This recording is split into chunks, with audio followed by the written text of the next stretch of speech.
This is Capital Games Movie Club. I am the Wiz. And I'm Kim Shactman. Kimmy, how you doing today? Good. Good. All right. I'm excited about this movie today. I know. We are here reviewing the 1988 action thriller Die Hard, starring Bruce Willis and Alan Rickman, directed by John McTiernan. How much has been talked about Die Hard?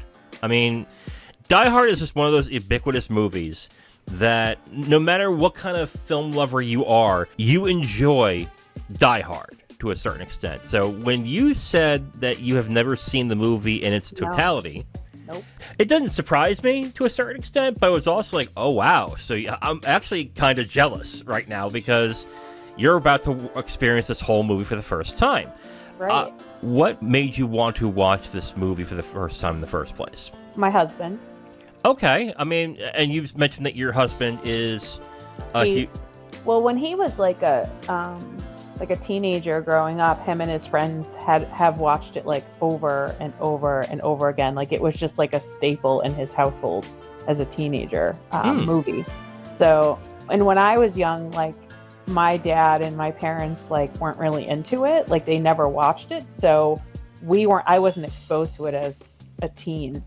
So when he told me that he loved this movie and he's watched it like he can quote the whole movie, like start to finish. Oh. I was like, I've never seen that. And he's like, what?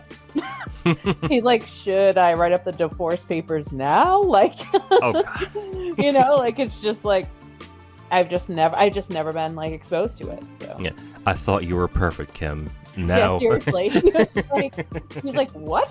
You've never seen Die Hard? Like, it's a classic. Yeah.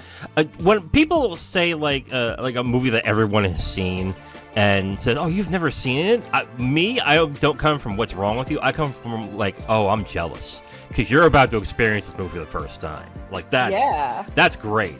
But like, but most people are like, "Are you nuts? How have you not seen this?" But like, where have you been? Living under a rock? I'm like, I guess so.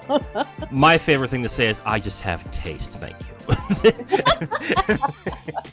It pisses them off each time.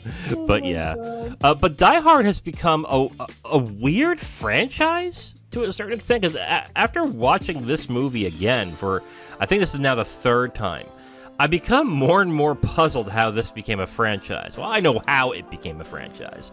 If it makes money, they make another one. That's just how it works. Right. But just how they were able to milk 4 more movies out of this. Is that how? I was going to ask you how many there are. There's 4 more. There is Die Hard 2, Die Hard with a Vengeance. I think the 4th one is Live Free and Die Hard. Yep. Mm-hmm. And then A Good Day to Die Hard. I've seen all 5 of them. The last 2 suck. They are bad. I want to say my husband said that Die Hard with a Vengeance wasn't too bad. I actually really like Die Hard with a Vengeance. Yeah. I've seen Die Hard 2, but I gotta be honest, I don't remember much of it. Like, it's been a long time since I've seen it, so that would probably be something I need to revisit. But I distinctly remember Die Hard with a Vengeance.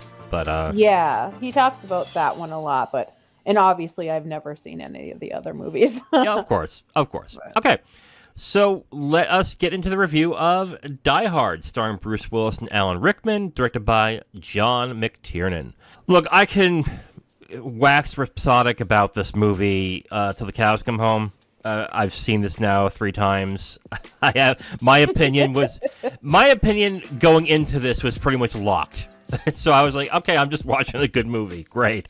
Right. I'm like, all You're right, watching it because Kim hasn't. Yeah. So I'm like, okay, I'll just watch. Cool. Great. But I think it's going to be interesting to hear your perspective on this. So why don't you go right ahead. What are the first things you want to discuss about Die Hard? First of all, I absolutely loved it.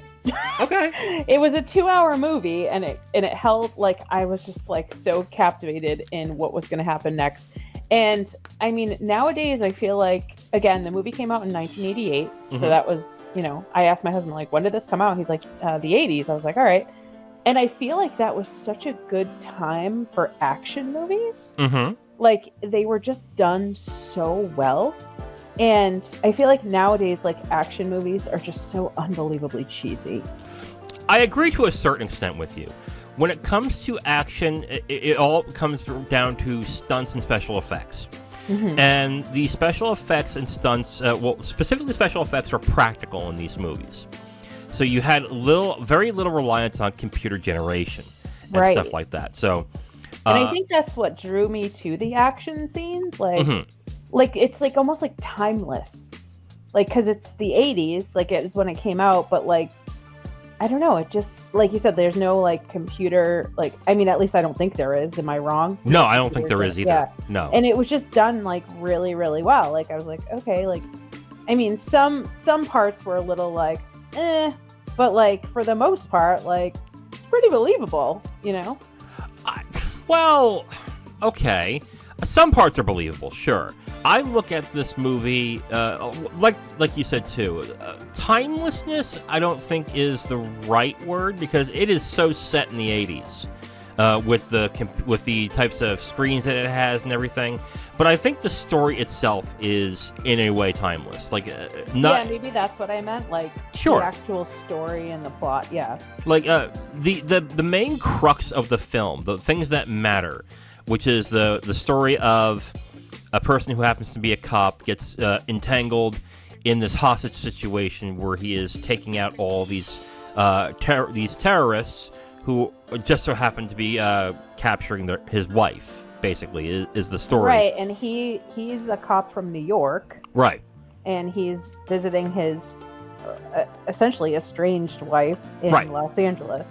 So yeah, I mean, even like the bits and pieces of the little like love story between, I mean, obviously there isn't a lot of romance in this movie because it's an action film, but I don't know, it's just like, you know, the hero that saves the wife type of deal, and I don't know, I like that piece to it as well. I definitely appreciate the love story between John McClane and Sergeant Al Powell. It was just that was a nice love story too. And all I can think is, it's the father from Family Matters. Oh yeah, that's what I kept saying. My husband's like, hey, the guy from Family Matters is in it. I'm like, Steve Urkel? He's like, no, the dad. I'm like, oh. I'm like, why would Steve Urkel be in this? John McClane, did I do that? Yeah, like it was so weird. I was like, what? Oh. It would have been a better movie if it was, but unfortunately. The father from Family Matters is in it. He plays Al Powell, or Sergeant Al Powell, the cop who just so happens to, we'll get into spoilers on that. But yeah, I think the main thing with Die Hard that, and this is coming from somebody who doesn't mind these types of movies. In fact, I quite like these types of movies. My thing with movies nowadays that are meant to be entertaining is that they try to become message movies. And this is one of those movies that doesn't need to do that. It's entertaining. It stands on its own. And it stands on it, yes. And it stands on its own for doing that. Just make your movie entertaining, and that's all you have to do. Right. Films nowadays, not all films, but a lot of films that are meant for general audiences, just entertain, feel the need to say something in their movies when it just really isn't necessary. It comes off as most like time trying to put in this like deeper message. Is that what you mean? Yes, right. Okay. And you know me, I like message movies. I like watching movies that say, hey, maybe you should think differently about this. Like, yeah, good point. I do appreciate those types of movies. But certain films can do that. Not all. I feel like, too, like, especially not all action films. I would say most action films do not need it, period. That's what I mean. Like, yeah. Like, the vast majority of them don't. All you need to be is entertaining and engaging, and that's all you have to do. That's harder than it sounds, of course. But Die Hard does it specifically well because I think the main thing that I got out of this is that you have two really good actors playing the hero and the villain in this movie. Yeah. I'm not a huge Bruce Willis fan, but I do recognize that he is a good actor at certain spots. But you have now Alan Rickman, who is, He's so good. He's so good. I'm going to double check, but I think this is Alan Rickman's first role in a movie. Is it? I think it is. He looked so young in it. I was like, oh my god. I was like, he's so young. All But I think of is Harry Potter. Oh yeah, like I think of Sense and Sensibility. So that's where I go. I've seen that, but I would love to. Oh, you should. I think this is his first film, but he did a lot of TV and a lot of stage stuff before. This is his first film that he did. He did after that he did The January Man and Truly Madly Deeply, but he is a fantastic actor, and he was perfect for Hans Gruber. He is the right mind of intellectual snobbery and just cold, calculated. Excellent. Like, he is so good in this role. And I think if you don't have these two actors playing these roles, it really wouldn't work. It would just right. Like if you only apart. had one or the other, it would be like a bust, I feel like. But that's what action movies nowadays do as well. They don't get really good actors. They get one good actor who is most likely the villain, and they ham it up to try and do as much as they can to make the movie entertaining, and then the hero is just a piece of plastic. Or Right. they get no good actors and say, we just gotta make them hot, attractive, muscular, and busty. Exactly. And I then hate it. I hate all of it. Right, and then that will keep people entertained, which it almost never does. No. So, yeah, that's what most action movies tend to do. But when you get really good actors involved, they become better just because their performances are better. And then you have a really good story, and then you have really good effects, and then you have really good actors, and it's like it just all comes together at that point. Right, and I think another key, you're absolutely right on that, and I think another key thing to point out too is that with a few exceptions, there wasn't much stretching credulity in this movie. There isn't a lot of things going, yeah, that would never happen, or someone saying, or someone saying, oh, there was no way he could have done that. Like somebody, like most action movies tend to make their heroes into superheroes. Like they do these amazing stunts that if you really think about it and go, that wouldn't happen. There's no effing way. That's so effing fake. Yeah. But in this movie, even like the more spectacular stunts in the movie still felt grounded in a way where it was believable. Except maybe the end. Okay, again, we'll get into it. We'll get into spoilers on that. But yeah, we get too excited. We want to talk about them so soon. Yeah, but there is a lot of action film tropes in this movie, but it's there because this film started it, and they showed, if they're done well, how effective they are. So I could see a lot of people who just watch this for the first time, like younger kids, who are probably more into the MCU or action films nowadays, would look at this movie and go, oh, this is so old. Oh, and they do all these things I've seen before. It's like, well, there's a reason why it started with this. And I still think it's incredibly effective in this as well. You have, again, like I said, we have really good actors who are in the main roles. And then there is a little humor sprinkled in. It's entertaining. It's serious, but not too serious. And I feel like the humor really gripped the world. Like, everyone quotes this movie, right? Like, I hear it all the time from people that I know. Like, they're like, oh, you haven't seen Die Hard? And then they start quoting, all the funny parts or whatever. Yeah. And I think that is more to Bruce Willis than to anything else. Because if you really take the stuff out of what the actors are saying, they're not great lines. But because Bruce Willis came from a comedy background and he got famous for doing comedy in TV, it really works when he says it because he has that comedic timing. Another problem that a lot of actors who are into action have, such as Arnold Schwarzenegger. They'll say a cheesy line, and it's funny because it's stupidly cheesy. It's not because it's actually funny.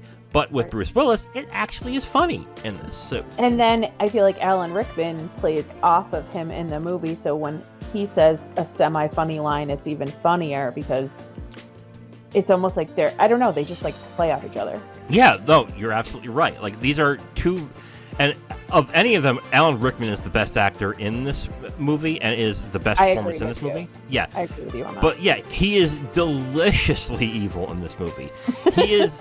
he is in this movie, he plays it perfectly for this movie. He is evil enough where it is clear that he is not to be fucked with, but he is so entertaining that you want to see more of him as it goes. Yeah, but I'm like, please don't kill him. He's funny. But that's the other thing too, because usually when that happens, the hero suffers. The hero is the one that's like, oh, he's kind of boring. Yeah. He's kind of like, oh, I gotta stop him because he's evil. That's not John McClane, and it's not Bruce Willis' performance, and he is good too. Like, both characters are incredibly entertaining, and it really helps this movie from what I think would have been, honestly, a forgettable movie to a special movie, because you have these really good performances from two really good actors that can perform those roles above what the story and the script has given. Exactly. Like, it is exceptional, because if you look at the other actors in this movie, none of them are really that hot. Like, they're standard. They're okay. Like, even the wife, even if you want to do Family Matters dad, Reginald Vell Johnson. Yeah, if you he's like whatever. It's like, yeah, he's fine. He's whatever. He does enough in the movie. But when you have all those being standard, but the two main performances are so good, it almost doesn't matter in this. It doesn't. Nope. Yeah. It doesn't matter who else is the supporting actors, or actors. Right. There's no need to be so focused on them. Right. Because you're focused on the lead roles. It is infectiously entertaining in this. And it really is. Like, I was like, wow, like, why haven't I seen this sooner? Negative things about this movie. See, this is one of these movies where I would actually have to, and there are a couple of things. The negative things, I would really have to, like, really scringe and find them in this. It's not, like, this is not a 5-star movie where I say, like, oh, man, it's a must-see. It's like, no, it's a good movie. Don't get me wrong. But, could they have cut like 5 or 10 minutes? Sure. I was gonna say it was a little bit long. That was probably like my only. That was probably really like my only complaint. Like, I can't really find much. I think the first few minutes of John McClane going from the airport to the building could have been cut. I think just establish that he came from the limo with Argyle to the building, establish that right in the beginning, and then get right to it, and I think you'd have a much tighter film. I think that would work. But I thought some of like when you get towards the middle, like the middle to the end of the film, like I felt like some of the action scenes were a little like, okay, we get it. Like he's the main person, and like I don't know, like I thought it was just a little lengthy at that point, because the running time of this movie is 2 hours and 12 minutes. Right. Another thing I would say is when the DA came by and was like doing the standard, I'm in charge here, like that stuff could have probably been cut, because you could have done that scene without him to show that the cops are just kind of I also not great. Didn't really like his character. Like, I didn't think he played that character very well. I don't think it was really meant to be anything other than just right. Just another like drama point in there. Yeah, just another drama point for the other cop in the movie, Sergeant Al Powell, to just show, oh wow, like John. Hey, you're wrong, I'm right. Like we're right, you're wrong, type of deal. Yeah. Right. So like it was more to show that John McClane is really on his own, essentially. Right. Which, to some people say, oh, it adds to the drama. To me, it's like it was kind of unnecessary. Like you didn't really need to do that. I mean, have Sergeant Al Powell there for what happens in that movie. Fine, I agree with that point. But the extra have the sergeant, but not the deputy. Like you don't. Right, the deputy DA and the FBI who get involved. Right, like you can bring in the FBI. That's fine. Like that makes sense in a way. Yes. Okay. Get because them involved. They label it because it's terrorists. You know what I mean? Right. Get them involved, but don't get them involved in the story. Like, I didn't care about the two characters, the FBI agents. They brought nothing else to the story. Agreed. Really. Agreed. So at that point, I would say cut that stuff. But even with saying that, does it really detract from the movie? No. No, it does not. Not at all. No. But they're good to point out, I'd say, as just minor quibbles, I would say, with it. You want to get into spoilers? Yeah, let's do it. Okay, we're going to get into spoilers for Die Hard, the 1988 action thriller. If you have not seen it, you should come back when you're ready. We're going to get to spoilers in Die Hard in 5, 4, 3, 2, 1. It's kind of silly that we're doing the spoilers for Die Hard, since I think almost everybody except you have seen it, but... Oh my God! Screw you. No. We've talked. There are films that you would expect of me to have seen that I have not seen. Yes, so yes, true. I'm being kind of a dick, but it's perfectly fine. Since it is you who saw this film for the first time, I am curious as to your thoughts on specific plot points. So where do you want to start? I guess we'll start from the beginning. So it was really I was very tied at the beginning with the estranged wife situation, and when he goes to the Christmas party, and he stands out, right? Because the minute he walks in the door, he's not even wearing a suit. Yeah. Like, the poor guy walks in and he's just like, yeah, hi, I'm here. Like, and she didn't think he was gonna come, and then he came, and I don't know, like, they started arguing, and then, because, like, so I've seen, like, teeny tiny bits and pieces of this movie, like the action scenes, before I saw the whole thing today. And I'm always like, why the fuck doesn't he have any shoes on, and he has a wife beater on? Like, those were always my questions. And I'm like, oh, now I know. He came from the airport, and he was, like, cleaning up, and then it just started getting, like, fucking crazy where they took over the building, and I was like, there's my answer. Like, it took me, I was so curious as to why. And it makes sense. And as the film goes on, it adds dramatic tension. Not the wife beater part, but actually, I will say this, the wife beater has a strange effect on the story, because it shows more and more as things happen how dirty and grungy, and... Like, after he comes out of the ducts, he's filthy. Yes. And then, like, when he, obviously the no shoes with the glass, and then he ties the wife beater on the feet. Yeah, like, it actually adds a visual component to Arrest Yourself to when the drama starts happening. It actually was strangely effective, which which is the thing that I caught on to as the film was going. What I also appreciated in the scene that you were talking about with the wife and having the argument is that in most action films, the hero can't do wrong, but immediately after the argument, he's like, oh, God damn it, John, you did it again.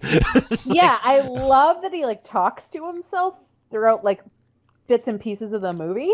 Well, you kind of have to with that character, because he's alone throughout most of the time. Right. And I'm like, oh, this is great. Not that films where the character is alone isn't compelling, take Castaway, but this is not that type of movie. Like, you need to have some kind of entertaining banter as the film goes, and what better banter to have when you're alone than with yourself, essentially. Right. Like, I was like, oh, this is excellent. Yeah. Like, I liked, like, the love, like, the little sprinkle in of love story, which usually they do in an action film, but I like the way they did it. It was just so... it just felt pure, right? Like they really are two people that, like, are that were leading different lives, and then this almost, like, brought them back together because he saved her. I mean, again, it's not like it's nothing heavy, but it's effective. Right, like, I just enjoyed that. Like, I was like, oh. It's effective for what it is, I would probably say. It's effective in the way where you watch it, and I believe it, sure, but it's also not overbearing. It's another thing that a lot of action movies tend to do, is that they obviously focus on a romance not because it's good for the story, it's because that's what chicks like. And, guys are going to want to see movies with other chicks, right? So that's why we have this really bad love story, because women like love stories. Well, I liked it because it wasn't, like, stupid, right? Like, it was like, okay, like, he's a cop in New York City. She took a big wig job out in LA, so she moved. He didn't want to go with her because he wanted to keep his career. Like, it wasn't like she cheated on him or he cheated on her and they're fighting over it. It's like, they still love each other. They just had different paths, and now, like, he's there and he's realizing like, I'm sorry, like I shouldn't have done this to you. I should be here with you. And like it's more for me it was like a little bit more realistic of a love story. With love stories like that where there is a problem, usually the cheap way that a lot of these stories go is one person did the bad thing. Has an affair. Usually Right. it's like an affair. Either had an affair or were eyeing another woman or a man Right. or said something insensitive. And that's not what happens in this, which it helps with this movie because then it doesn't seem forced when, let's say, if it was John McClane who cheated on her, okay, and he came back and he saved her, and all of a sudden she forgives him even though he was banging a 23-year-old secretary on the side. And it's just forgotten because you saved my life. That's not realistic to me. No, it wouldn't be. It would be kind of weird to then say, well, wait a minute. Yeah, he saved her life, but didn't he bang the secretary on the side? Wait a minute. Yeah, like I'd be like, thank you so much. Like, let's be friends. Like, you know what I mean? Like, I wouldn't feel like I'm gonna take you back into my life. Like, no. That's why, like, I was like, oh, this is nice. I like the way they did that. It was good taste. Yes, yeah, that was fine. I had zero problems with the romance, even though I think the romance was just the setup for the drama involving the action. I think. So yes, of course. So I think they did that well. It was there, but it was not an overriding theme in the movie where it didn't try to take over the movie. It didn't distract, right? Right.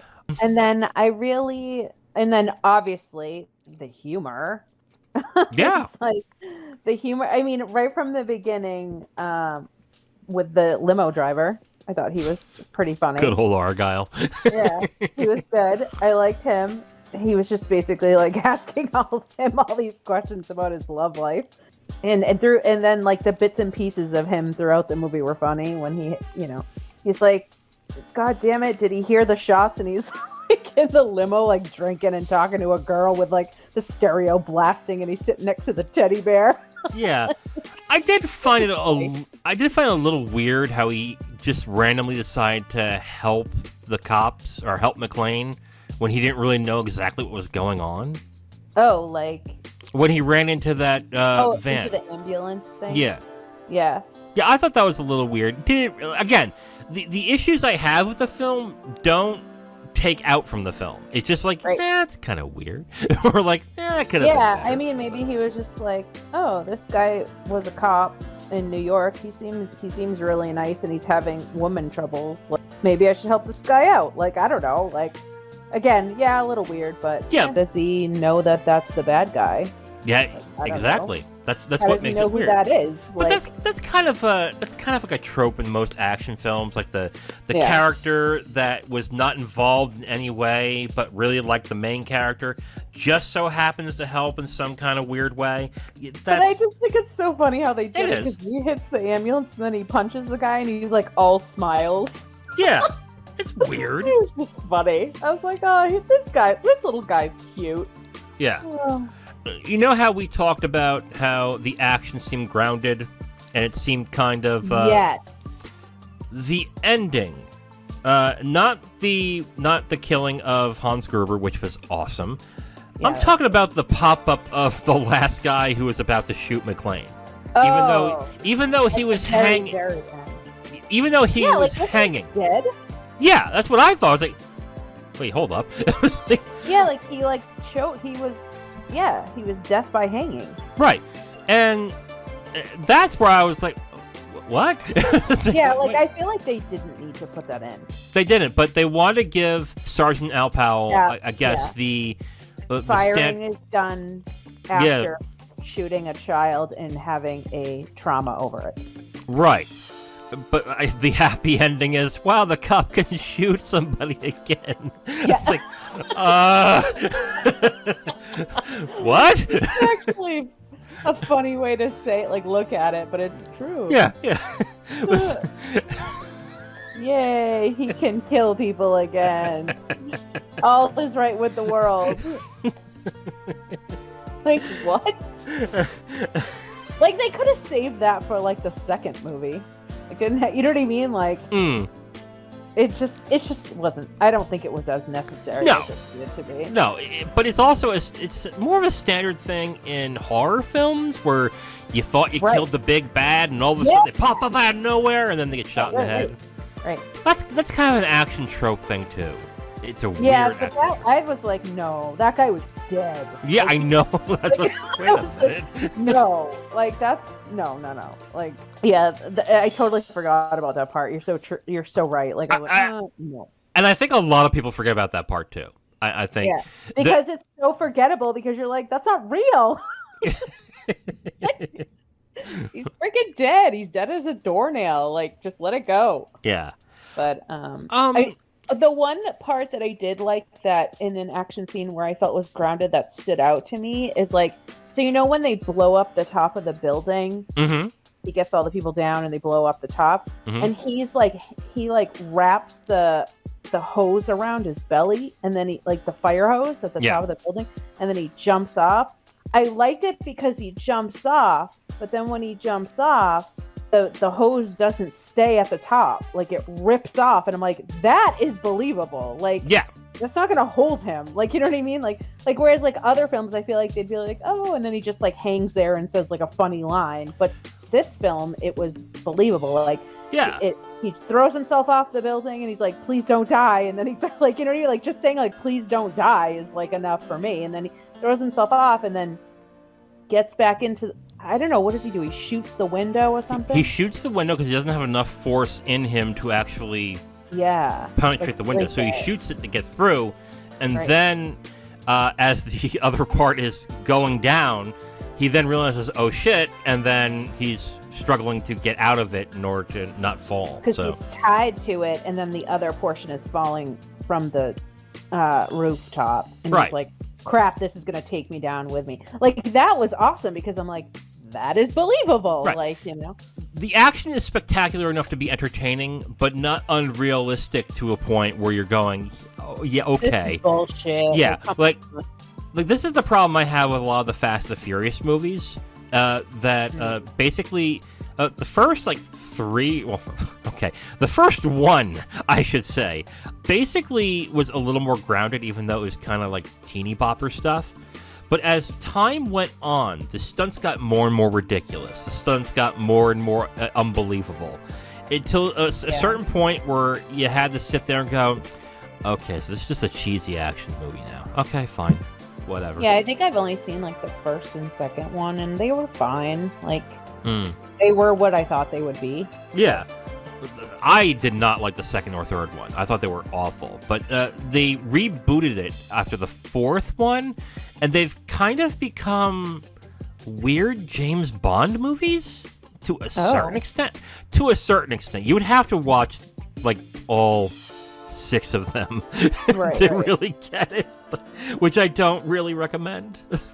I watch them out of obligation now. Like, it's so weird. Like, I watch every film like, yep, it's a Fast and the Furious movie. And I'm like, I don't know what else I was expecting. I didn't love the first and second one enough to continue watching those movies. Like, I was just like, meh. I remember watching the first one in the theaters and liking it. So when they rebooted it on the fourth one, I was like, I'll give it a shot. And then I was like, actually, that's pretty good. And then, since then, because they've become such a cultural thing, whereas we're like, fuck, I gotta watch these now. God damn. Let's get back into Die Hard. We digress. So my husband always quotes this scene with Alan Rickman when they open the elevator and the dead guy has the shirt on that says, I have He always does that, and I'm like, that is just epic. I'm like, come on. Like, that is the funniest thing ever. And Alan Rickman just does it perfectly. Perfect. Like, with his accent and everything. Because, most villains would be like, ho, ho, ho, I've got to kill this man. He does it with a comedic flourish that is just like, ho, ho, ho. It's so good. I'm like, this is great. And then, like, obviously always the yippee-ki-yay motherfucker line yeah. that everybody says. But it's funny, like I've heard it so many times, but I didn't know why. And it's because obviously Alan Rickman calls him cowboy. And I was like, oh, now I get it. Like, yeah, that was good. But there were some other really funny scenes too, where he's like talking to himself. And I think there was one when he was in the Ducks and he was like quoting his wife.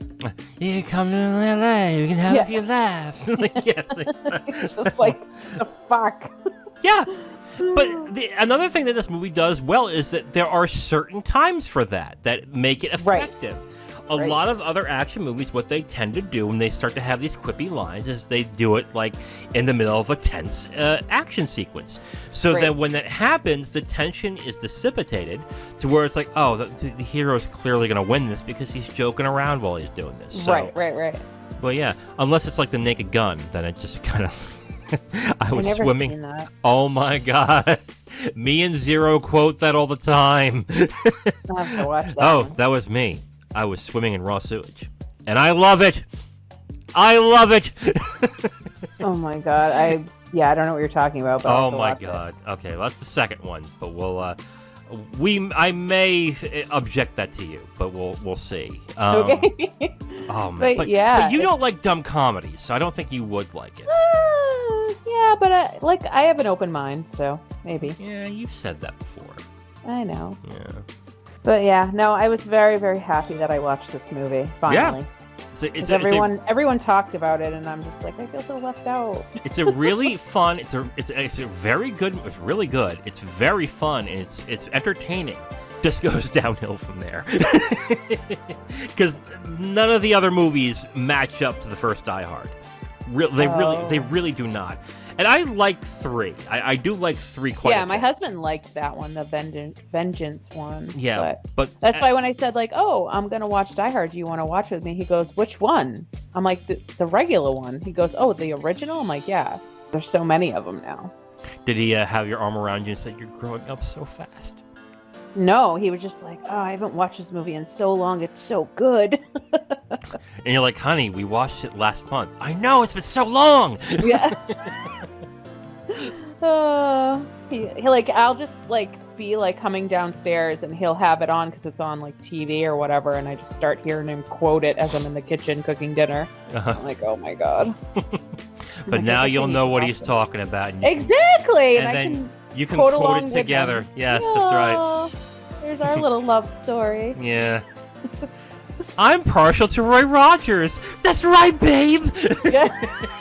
What brought you closer? Die Hard. Everyone's like, what the fuck? God, I wish that was I wish I had that type of relationship. Most women that I've dated were like, God, you really are really into movies. I'm like, yep. Yep. Aww. Why can't you just enjoy movies? I was like, because I like good ones. I'm sorry. Oh my god.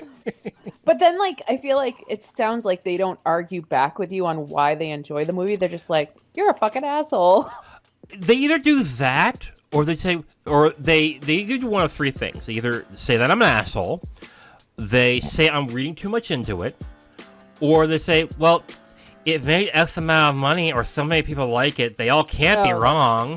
Which I'm like, I hate when people say that. Yeah, which I'm like, actually, they can, remember? And I always remember, like, yeah, you know, a lot of people thought Hitler was good. Were they right? Say, like, jump off a building because it's the right thing to do. Are you going to fucking do it? Like, yeah.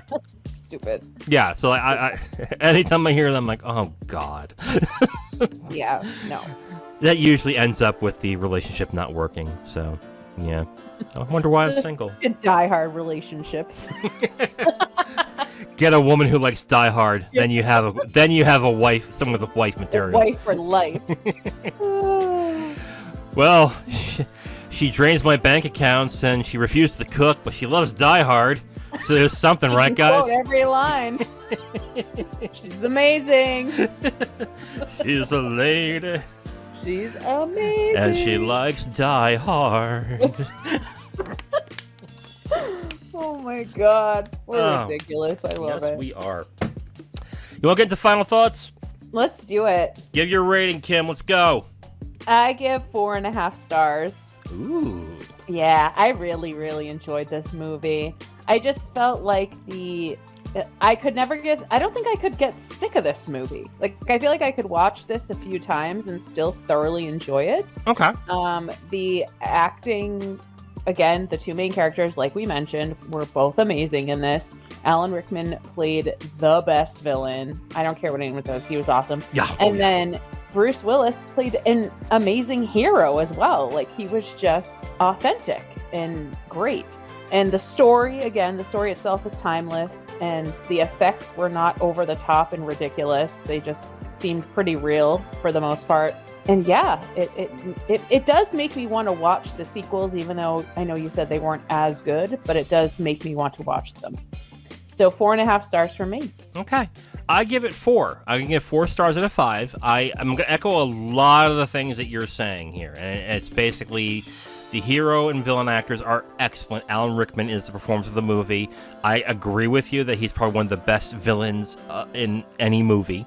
For action movies, I want to point that out. Yeah. For action movies, he is one of the best villains, if not the best villain in an action movie. I, again, agree with the stunts, agree with the practical effects. I think that the action, despite some might say, oh, that's a little unbelievable, it's still grounded enough where I can still buy into what's happening. And right. I do like the supporting performance of Reginald VelJohnson. I thought that was pretty good. And despite having few problems, they're just not big enough to be a big deal. They're very minor. Yes, I agree. So 4 stars from me on Die Hard. Again, thoroughly entertaining. I really enjoyed it. You're right. They don't make movies like this nowadays. They don't.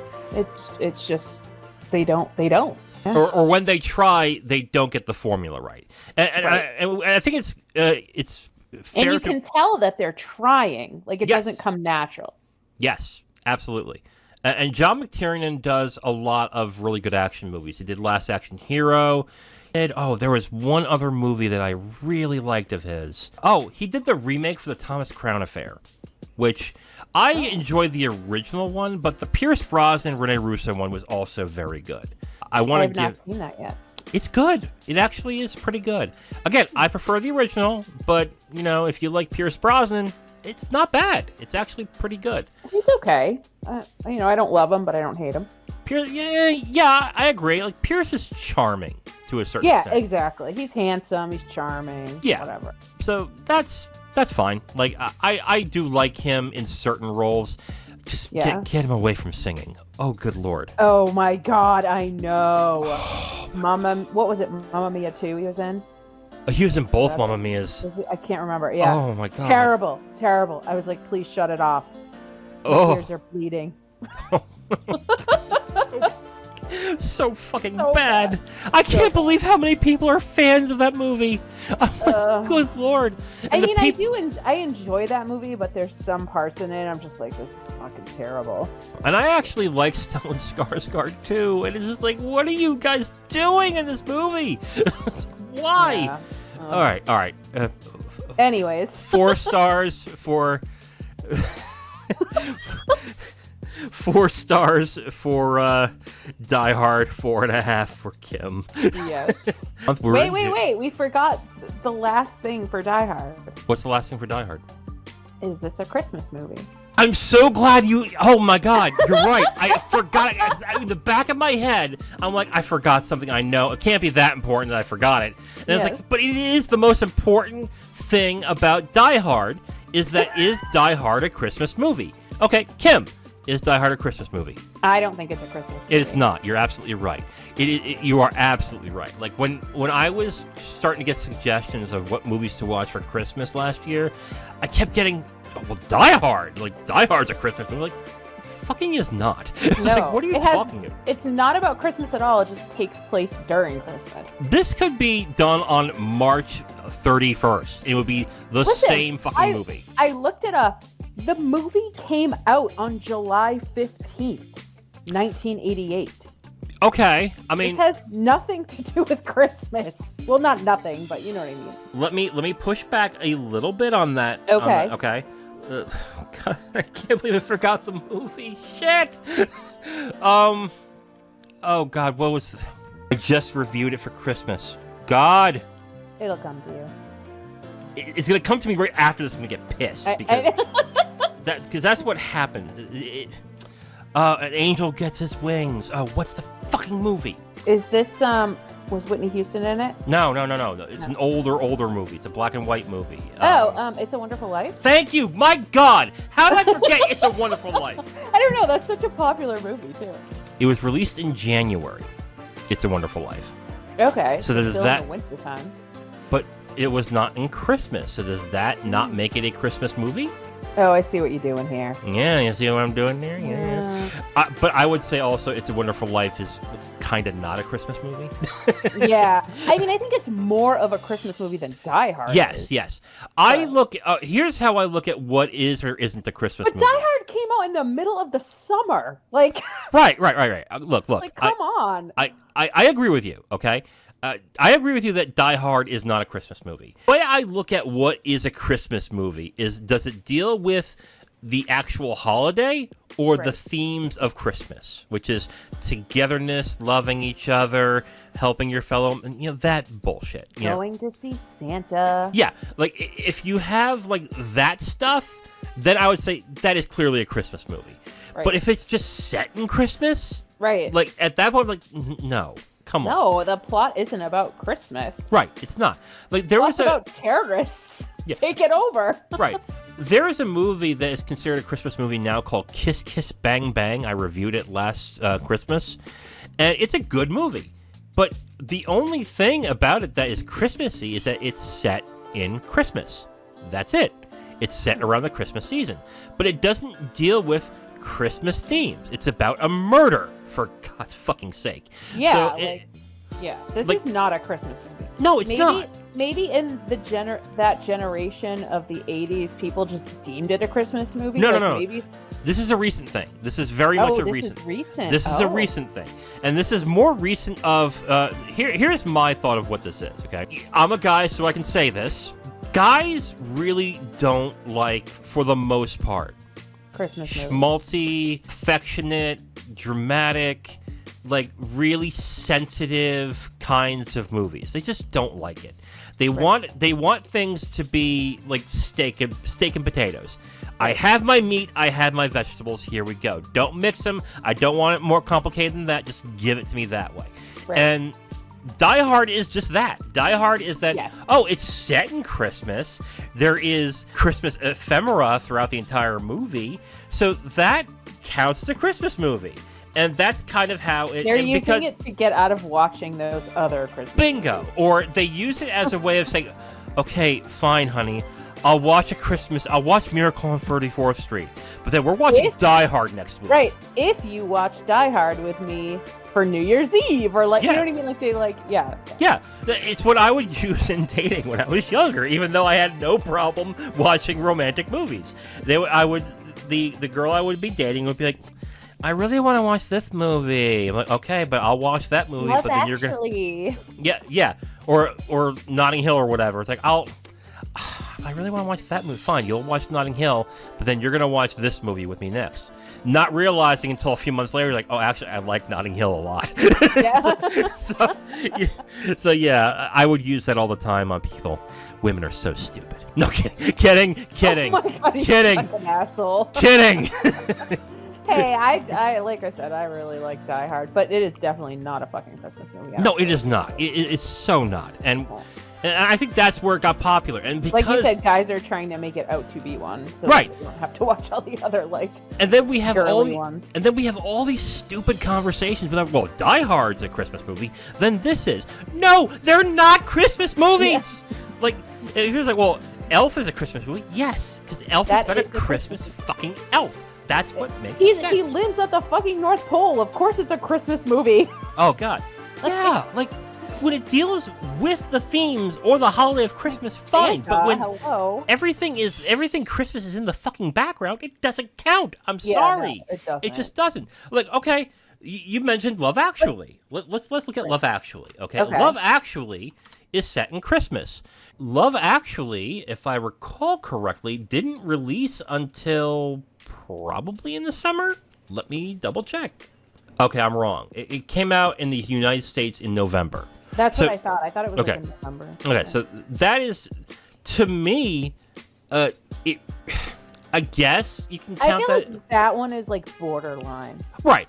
It's set in Christmas. There is some Christmas themes, but really... The whole story is more about like relationships. Right, right. Not like actual Christmas. It just happens to be Christmas. But I don't know. They do have some heavy, like they do hit Christmas heavy on some scenes. Like they talk about Christmas a lot in the movie. Right. So but like that's a borderline one. But yeah, like It's a Wonderful Life like isn't even really. No, because with It's a Wonderful Life, the Christmas thing is really the end of the movie. It's the very beginning, and then the entire movie's done in flashback. Right. And then it's to the tail end where you get to the Christmassy stuff. So, yeah. I'm glad we're in agreement about that. No, it is not I hate the talk of, Die Hard's a Christmas movie. Well, I didn't understand why people kept saying it was, because I hadn't seen the movie, and then I watched it, and I'm like... It's like saying Lethal Weapon is a Christmas movie. It's not! I'm like, it's not a Christmas movie. But I think that's what it came down to, is that guys really fucking hate Christmas movies. It's a Christmas movie for the men. Right. But to be fair to guys, most Christmas movies suck ass. They really do. They're terrible. But in order to get out of it, or in order to be like the negotiation, some clever guy was like, I could possibly convince my wife. Guy? We need to give him a trophy. Do we? No, we don't. We need. I think it's funny. Just some clever guy was just like, I think I can convince my wife that Die Hard's a Christmas movie, and then somehow with enough wine and enough drugs, he was able to convince his wife, like, yeah, I guess I could see why it's a Christmas movie, and then that's where it all started. And she told her friends, you should watch this with your husband on Christmas because he thoroughly enjoyed it. And then they make it a tradition, and then every year. But there's that one sassy girl that was in the group, and he's like, honey, he just told you wrong. Like, this is not a Christmas movie. This is not a Christmas movie. No. She's like, are you blonde? You've been fooled. I'm just bottle blonde. Oh my God. Why does everybody say that about me? Because you're dumb, bitch. You're dumb. Yeah, right? But anyways, I had to bring that up before we went on. You're right, and I wanted to bring it up too, and I completely forgot. I need to put notes down somewhere while we're talking. So you're fine. I remembered for us. No worries. It's the reason why I had you. I never even seen the movie, and I remembered. But yeah, we got to stop because we're going to get to another hour of this. But yeah, not a Christmas movie. Sorry, guys.